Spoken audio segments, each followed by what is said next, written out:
할렐루야 샬롬 하고 귀한 하루 주셨습니다. 인사합니다. 우리 정혜자매 쪽부터 인사합니다. 할렐루야 샬롬 샬롬 샬롬 샬롬 샬롬. 하나님 사랑합니다. 여러분 주 안에서 사랑합니다. 네, 29장 말씀, 네, 어떻게 우리가 지혜롭게 사는 지혜의 방법을 욥이 말하고 있습니다. 29장 내용을 쭉 우리 봤죠. 네, 내 젊은 날 정말 이렇게 좋았다. 참 읽으면서 보니까 얼마나 좋았을까 하는 생각이 들어요.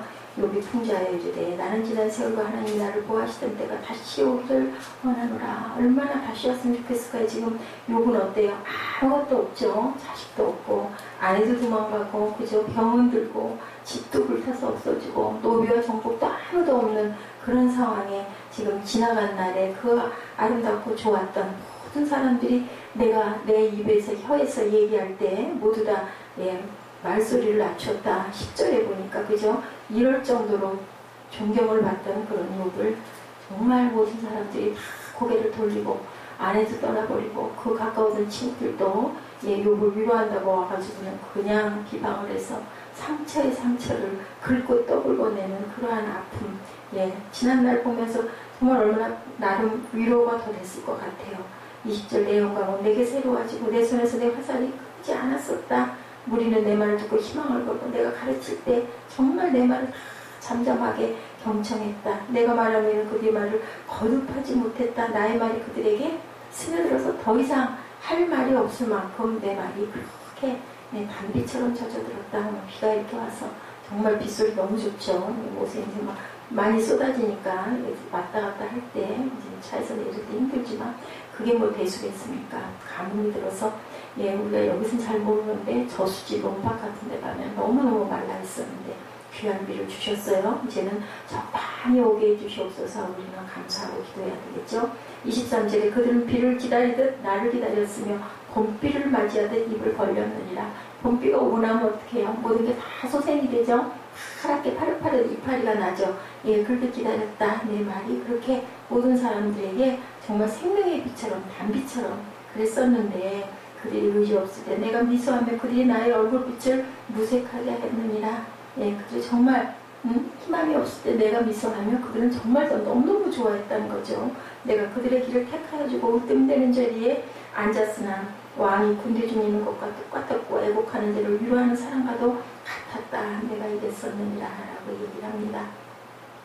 그리고 또한 17절에 보니까 불의한 자의 턱뼈를 부수고 노획한 물건을 이새에서 빼앗았었다. 불의한 자들을 가만 안 뒀다라는 거예요.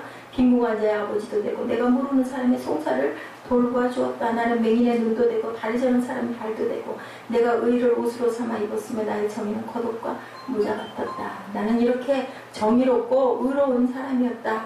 이렇게 지난날의 자랑. 그리고 내가 가난하고 어려운 사람에게도 이렇게 나눠주고 이렇게 눈이 없는 사람에게 눈도 되어주고 다리를 저는 사람에게 다리도 되어줬다. 나는 이렇게 많은 사람도 도왔다. 이게 자칫 잘못하면 뭐가 되어 자만이 될 수도 있고 또한 교만이 될 수도 있어서 하나님이 낮아지게 아니면 또한 사단에게도 그래 네가 한번 해봐. 절대로 욥은 그럴 사람이 아니야. 믿음이 있었던 거죠. 하나님을 우리가 믿지만 하나님이 또한 우리를 믿을 수 있는 그러한 신실한 믿음의 하나님의 자녀들이 돼야 되겠죠. 하나님이 나를 보호하시던 때가 다시 오기를 나는 원한다. 2절이죠. 욥은 자신이 고난당하기 전에 누렸던 행복을 회상하고 있습니다. 이러한 복을 받았던 이유는 의롭게 살았기 때문이라는 거죠. 욥이 31장에도 27장 5절에도 나옵니다. 전능한 자가 나와 함께 계셨다. 5절에 하나님이 욥과 함께 계셨다는 것, 그가 창조의 목적대로 하나님을 섬기는 삶을 살았다라는 증거다. 요한복음 8장 29절입니다. 나를 보내신 이가 나와 함께 하시도다. 나는 항상 그가 기뻐하시는 일을 행함으로 나를 혼자 두지 아니하셨느니라. 하나님께서 로마서 14장 18절 이로써 그리스도를 섬기는 자는 하나님을 기쁘시게 하며 사람에게도 칭찬을 받느니라. 의를 옷으로 삼아서 입었다. 14절이죠. 의는 하나님의 말씀에 순종하는 것을 의미하죠. 로마서에서도 증거합니다. 신명기에도 6장 25절에 로마서 2장 13절에 따라서 의를 옷으로 삼았다. 그렇게 입었다라는 말은 하나님의 말씀에 순종하는 삶을 살았다. 성도들이 입어야 할 옷이죠. 이사야 61장 10절입니다. 그가 구원의 옷을 내게 입히시며 공의의 겉옷을 내게 더하시니. 마태복음 12장 9절에서 14절 친구여 어찌하여 예복을 입지 않고 여기 들어왔느냐. 예복 입지 않은 사람들은 들어올 수가 없어요. 거기는 그죠. 로마서 13장 10절에서 14절 빛의 갑옷을 입자. 계시록 19장 7절에서 8절입니다. 그에게 빛나고 깨끗한 세마포옷을 입도록 허락하셨으니 이 세마포옷은 성도들의 옳은 행실이다. 계시록 20장 14절 자기 두루마리를 빠는 자들은 복이 있다. 7장 9절 음이 셀 수 없는 큰 무리가 나와 흰옷을 입었다. 흰옷이라는 건 변형된 몸, 변화된 그러한 삶. 예, 그래서 돌아간 분들, 예, 그 상수들 뭐 입어요? 하얀 옷을 입어서 예, 그분을 예, 명복을 빌고 기도하죠. 예, 지난 시간을 생각합니다. 욥기 28장에서는 욥이 지혜롭게 사는 것이 무엇인가. 그리고 오늘은 예, 욥이 자신에 대한 회고, 예, 지난 날에 대한. 그래서 지금 가난한 사람들이 옛날에 좀 잘 살고 권력이 있었고 잘 나갔던 분들은 어떻게 옛날 얘기를 하염없이 해대죠. 그리고 또한 또 고통스럽게 뭐 피난 시절 아니면 군대 시절 얘기를 많이 합니다. 지나간 것에 대한 회고를 하면 그때는 정말 너무너무 힘들었지만 지금은 또 내가 이렇게 편하게 살 수 있어서 참 다행이고 감사하지 하고 얘기를 하게 돼요. 지금 지나간 일에 대한 얘기를 할 때는 두 가지예요. 지난날이 너무 좋았는데 지금 너무 힘들 때, 또한 지난날 너무 힘들고 너무 가난하고 아팠는데 지금 내가 이렇게 건강해졌을 때 그때 어때요? 정말 하나님을 찬양하죠. 믿는 사람들은. 믿지 않는 사람들은 그래도 믿지 않는 사람들도 아이고 하늘이 도우셔서 소리를 합니다. 우리는 타고난 본성 안에 하나님을 예, 생각하고 그리워하고 또한 찬양하고 돌아갈 곳이 있다라는 소망을 갖고 싶어서 늘 기도합니다. 믿지 않는 사람도 옛날에 우리 어른들 보면은 깨끗하게 소복 단장하고 머리 동백기름으로 쫙 빗어서 이렇게 쪽을 찌든지 아니면 탁 이렇게 해서 우리 처자들은 내리고 뱅기 닦고 그리고 목욕제기하고 옛날에 뜨거운 물도 없었을 건데 겨울에도 그렇게 찬물에다 냉수로 그리고 씻고 새벽이면 아니면 밤쯤이면 예, 그 어디로 가요? 뒷뜰에 가죠. 그래서 장독에다가 촛불 켜놓고 자기 아들이 더구나 또한 대지에 나가 있거나 하면은 꼭 그렇게 기도하고 빕니다. 그 어머니들 꼭 밥을 그 어렵고 먹을 것도 없었을 때도 한 그릇씩 떠놓고 그죠? 자식이 돌아올 때를 기다리는 문 열어놓고 참 보면은 그죠? 그 탕자들 돌아간 탕자들 보면 돌아온 탕자들 보면 기다리고 동구박까지 뛰어나가고 제일 먼저 알았던 그 마음처럼 우리 어머님들도 부모님들도 그랬어요. 요한복음 10장 28구절에 예수님께서 이렇게 말씀하시죠. 내가 저에게 영생을 주오니 영원히 멸망치 아니할 터요 저희를 내 손에서 빼앗을 자가 없느니라. 욥은 믿음의 사람이었습니다. 하나님을 산성으로 방패로 삼았죠. 상황 갈 때 지팡이 같은 인간을 절대로 의지하지 않았다. 욥기 29장에 보니까 정말 그런 삶을 재물도 성읍으로 삼지도 않았고 부여도 믿지 않았고 믿는 것은 하나님이었고 우러러보는 것도 하나님 한 분이었다라는 것이 여기에도 나타나 있습니다. 가난하고 힘들고 병들고 연약한 자들을 하나님 이렇게 도왔다. 그리고 악한 자들이 그 가난한 자들의 것을 빼앗으면 정말 누구처럼 다윗처럼 예, 그 짐승의 턱뼈를 으스러뜨리고 주먹을 입에다 집어넣어서라도 양새끼를 뺏어내는 것처럼 그렇게 욥도 그렇게 살았다는 거죠. 우리가 하나님 안에 있을 때 참된 안전함을 느낄 수 있고 평안을 맛볼 수 있는 것 우리 마음으로 항상 하나님을 찬양하는 저와 여러분들 내 영혼의 그 깊은 데서 맑은 가락이 울려나네. 우리 찬양 잘하죠. 하늘 복조가 언제나 흘러나와 내 영혼을 고이사네. 내 마음속에 솟아난 이 평화는 깊이 묻힌 보배로다. 나의 보화를 캐내어갈 자 그 누구랴 안심한다. 아무도 내 보화 하나님의 그 은총과 보화를 캐나갈 자는 아무도 없다. 3절이죠. 내 영혼의 평화가 넘쳐남은 주의 축복을 받아서다. 내가 주야로 주님과 함께 있어 내 영혼이 편히 쉰다. 4절은 이 땅에 험한 길 가는 동안 참된 평화가 어디 있나. 우리 모두 다 예수를 친구 삼아 참 평화를 누리겠네. 평화처럼 좋은 게 없죠. 샬롬의 복 여러분들 오늘 이 아침 받으시기 바랍니다. 하나님의 은총 속에서 이렇게 만족하고 있었다. 3절이죠. 그때는 그의 등불이 내 머리에 비추었다. 하나님께서 그 얼굴의 빛을 그에게 비추셨고 그의 사랑의 향기로움과 그리고 확신을 늘 주셨다. 이 세상에서 성도들에게 베푸신 하나님의 은총 장차 예배드리는 축복과 비교하면 등불에 불과하다는 거죠. 사도 바울이 얘기하죠. 지금은 거울로 보는 것처럼 희미하다. 그러나 얼굴과 얼굴을 맞대어 보듯이 모든 것을 분명하게 밝히 볼 수가 있을 것이다. 하나님 자신이 빛이시기 때문에 등불이 전혀 소용없다라는 겁니다.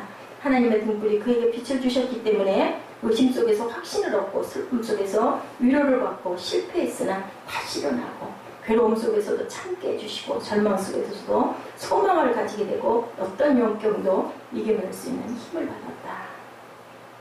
어두운 세상을 걸어갈 때 하나님의 그 빛을 따라가시는 저 여러분 되시기를 주님의 이름으로 축복합니다.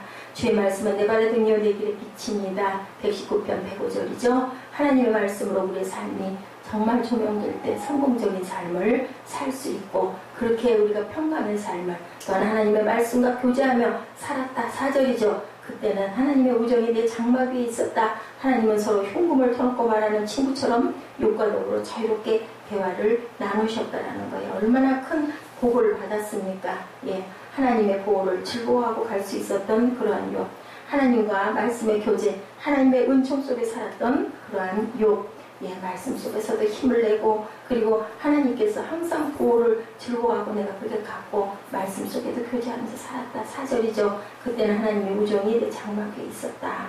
사람은 말을 주고받는 가운데 정이 오고 가요. 친한 친구는 어때요? 만나면 매일 만나도 매일 할 말이 너무 많아요. 어쩌다가 한 번 만나는 사람은 예, 잘 지내셨어요? 뭐 한두 마디 하고 나면 할 말이 없는 대화를 찾기 바쁜데 예, 가까운 친구들 매일 카톡하는 친구들 어때요? 맨날 얘기하게 됩니다. 하나님의 우정이 내 장막에 있었다. 얼마나 아름다운 말씀입니까? 창세기 18장에 하나님께서 소돔과 고모라가 죄악이 관영한 것을 보시고 사자를 보내어 멸하시게 됐을 때 예, 뭐라 그래요?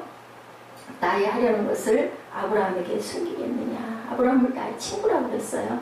하나님이. 그만큼 두 사람이 하나님과 아브라함은 친했던 거죠. 예, 교통이 잘 됐던 거죠. 시편 25편 14절 야훼의 친밀함이 경외하는 자에게 있으며 그 언약을 저희에게 보이시려다. 친한 친구는 자기 속에 있는 거 다 얘기하고 아까운 것이 없이 서로 나누고 그죠? 네 것 내 것 없이 그렇게 살아가는 것처럼 하나님과 교통하면 하나님께서 무엇이든 비밀한 것들을 다 보여주시죠. 그리고 우리가 항상 기도를 많이 하는 분들은 예, 그냥 기도하기만 하면 하나님께서 은혜를 그냥 부어주시는데 기도줄이 막혔다라는 얘기 많이 해요. 기도 잘 안 하다 어쩌다 기도하려고 하면 집중도 안 되고 막 이런저런 생각나고 뭘 할까 뭐 내 친구는 지금쯤 뭐 하고 있을까 이따가 뭐 할까 뭐 먹을까 뭐 어떻게 해야 될 텐데 아이고 그건 어떡하지 뭐 이런 생각 나죠. 눈 감고 있으면. 그런데 하나님께 집중하고 항상 기도할 때는 눈만 감으면 그냥 은혜가 쏟아지고 눈물이 나고 눈물이 나는 건 슬퍼서 나는 게 아니라 너무나 기쁘고 감사해서 눈물이 나게 됩니다. 이렇게 성령께서는 우리가 늘 달려가며 그 길을 너무너무 잘하셔서 다 열어주시죠. 예, 통로가 되어주시죠. 하나님과 우정을 나누심으로 아무 영광을 힘든 세상이라도 주님만 의지하고 평강 가운데 살아가시는 저 여러분 되시기 바랍니다. 그래서 하나님의 신뢰를 입고 신뢰하면서 살았다. 5절이죠. 그때는 전능자가 오히려 나와 함께 계셨다. 내가 하나님을 신뢰함으로 이 세상에 살아가면서 가장 축복으로 살 수 있는 건 뭘까? 하나님이 나와 함께 하신다는 거. 그것처럼 큰 축복이 없죠. 그래서 우리는 어디에 있으나 예, 하나님이 우리 가정에 계실 때 가정이 천국이 되고 하나님이 우리 교회에 계실 때 교회가 천국이 되고 하나님 내 안에 계실 때 내가 정말 천국에 사는 것 같은 평강을 누린다. 높은 산이 거친 들이 초막이나 궁궐이나 초막이면 어떻고 궁궐이면 어떻고 내 주 예수 모신 것이 그 어디나 하늘나라. 찬양, 찬송가 가사 쓰신 분들은 정말 은총이 하나님의 은총을 엄청나게 받은 분들이에요. 찬양을 가만히 가사를 생각하면서 듣거나 같이 찬양 따라 부를 때는 얼마나 마음이 기뻐지고 풍요해지니까 그 사람들은 정말 그 감동으로 썼기 때문에 우리 마음에 더워져. 유행가 그냥 가요나 이런 것들은 그냥 좋은 곡도 그냥 부르고 나면 또 시대 따라 세월 따라 지나가는데 우리 찬송가 그리고 찬양곡들은 정말 들으면 들을수록 너무너무 은혜가 있죠. 욥에게는 모든 것들이 풍성했었는데 자녀 10남매가 그를 두르고 있었고 그죠? 네, 울타리가 되고 있었는데 그 자녀들이 그를 둘러싸고 있는 것을 하나님께서는 함께 하시는 축복 중에 하나로 뭐라고 해요? 내 화살통에 판촉과 같다고 얘기하죠. 예. 내 그 상에 둘러앉은 그 자녀들이 정말 하나님의 큰 축복의 열매다라고 얘기합니다. 욥은 많은 가족을 부양할 수 있는 풍족한 재산을 가지고 있었고 버터가 내 발자취를 씻길 정도로 농작이 풍성하였다고 그랬어요. 버터가 내 발길을 다 씻길 정도 가는 곳마다 욥은 그의 재산을 유용하게 사용했고 재산을 모으는 것까지 할 수 있는 재물을 그냥 바로 유익하게 많은 사람들에게 나눠주고 사용했다라는 거죠. 아쉬워하지 않았어요. 예, 재산으로 연락하기에 충분했지만 절대로 집착하지 않았고 우리 자신을 위해서 태어난 것이 아니라 하나님 때문에 하나님의 목적을 위해서 태어났다는 것은 욥은 알고 있었습니다. 사람도 자식도 키워가죠. 어떤 분은 유산을 남기기 위해서 애를 쓰지만 사실은 잘 길러주고 나머지는 청교도들이 그런다고 그러죠. 남아있는 것을 너무너무 부끄럽게 여긴다. 그래서 사회가 다 환원합니다. 내게 아니죠. 우리가 잠깐 사용하고 편리하게 있다가 할 일을 하고 다 마치고 나서는 자녀들은 길러주고 그 길 잡아주면 나머지는 사회와 국가를 위해서 어떤 보탬이 될까 그것을 생각하죠. 7절에 그때는 내가 나가서 성문에 이르기도 하며 내 자리를 거리에 베풀기도 하였느니라. 욥은 동방 사람 가운데 방백이었고 사사였고 장관이었고 권위를 가진 사람이었습니다.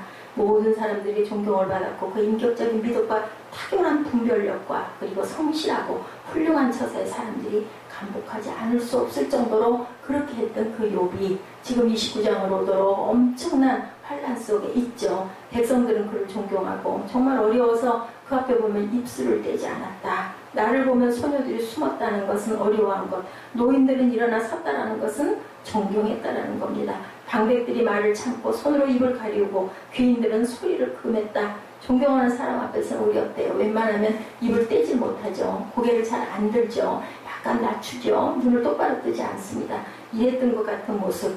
덕과 경건은 모든 사람의 존경을 요구하고 그것을 얻게 되죠. 그 사람 자신이 선할 뿐 아니라 선을 해가게 되면 존경을 갑절이나 받는다라는 거. 받을 만한 가치가 있는 거죠. 윗사람에게는 위엄이 필요하고 아랫사람에게는 순종하는 겸손이 꼭 필요하다. 어른에게 대한 존경과 두려움이 있어야 된다라는 거예요. 욥이 나이가 많아 존경을 받고 재산이 많았기 때문에 두려움의 대상이 된 게 아닙니다. 12절 이하에 그가 한 일이 있죠. 이는 내가 부르짖는 빈민과 도와줄 자 없는 고아를 건졌습니다. 망하게 된 자도 나를 위하여 복을 빌었고 과부의 마음이 나로 인하여 기뻐 노래하였었느니라. 내가 의로 옷을 삼아 입었고 나의 공의는 도포와 멸류관 같았느니라. 나는 소경의 눈도 되고 절뚝발의 발도 되고 빈궁한 자의 아비도 되고 생수한 자의 일을 사실하여 주었고 불의한 자의 어금니를 꺾고 그 사에서 겁탈한 물건을 떼내었습니다. 12절에서 17절에 얼마나 귀한 일을 많이 했습니까? 우리가 어떻게 사는 것이 잘 사는 걸까? 어떻게 사는 것이 하나님 보시기에 온전할까? 이 내용 우리가 그것을 바라보며 나도 이렇게 하려고 노력을 하고 살고 있는지 아닌지, 부에도 잘 살지 못할 수가 있고 가난해도 잘 살 수가 있는 거. 어려운 사람, 약한 사람을 도와주며 사는 사람이 잘 사는 사람이다. 우리가 무엇을 가진 것이 얼마가 되는 게 중요한 게 아니라 잘 살아서 주님께로 칭찬받는 저와 여러분 되시고 하나님의 보호와 은총 속에서 하나님과 교제하고 하나님의 임재를 믿고 오늘도 하나님의 임재 안에서 하루를 잘 살아내는 저와 여러분들 승리하는 삶이 되시기를 주님의 이름으로 축복합니다. 기도하시겠습니다.